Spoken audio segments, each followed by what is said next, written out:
திருக்குறள் 114 நாணுத்துறவு உரைத்தல். காதலியின் அன்பு பெறாமல் காமத்தால் துன்புற்று வருந்தினவர்க்கு துணை மடலூர்தல் ஆகும்.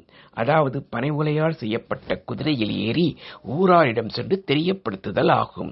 காதலியின் பிரிவால் துன்புற்ற என் உடம்பும் உயிரும் நாணத்தை மறந்து மடலூர்தலை செய்ய துணிந்துவிட்டன. காதலியின் பிரிவால் துன்புற்று என் ஆண்மையையும் நாணத்தையும் மறந்து காமம் மிக்கவர் ஏறும் மடலூரத் துணிந்து விட்டேன். நாணமும் நல்ல ஆண்மையும் ஆகிய தோணிகளை காமம் என்னும் கடுமையான வெள்ளம் அடித்துக் கொண்டு போய் விடுகிறது. மடலேறுதலோடு மாலை காலத்தில் வருத்தும் துயரத்தை வளையல் அணிந்த என் காதலி எனக்குத் தந்தாள். காதலியின் பிரிவால் என் கண்கள் உறங்காமல் இருக்கின்றன. அதனால் இந்த நள்ளிரவிலும் மடலூறுதலை பற்றி நினைக்கின்றேன். கடல் போன்ற காமநோயால் வருந்தியும் மடலேறாமல் துன்பத்தை பொறுத்து கொண்டிருக்கும் பெண் பிறப்பைப் போல பெருமையுடைய பிறவி எதுவும் இல்லை.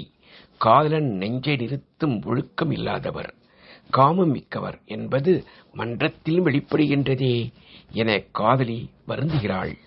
அமைதியாயிருந்ததால் எல்லோரும் அறியவில்லை என்று கருதினாள்.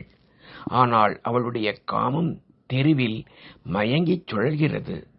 காமத்தால் காதலிப்படும் துன்பத்தை அறியாமல் காதலன் மடலூறுதலை கண்ணால் கண்டு அறிவில்லாதவர் நகைக்கின்றார்.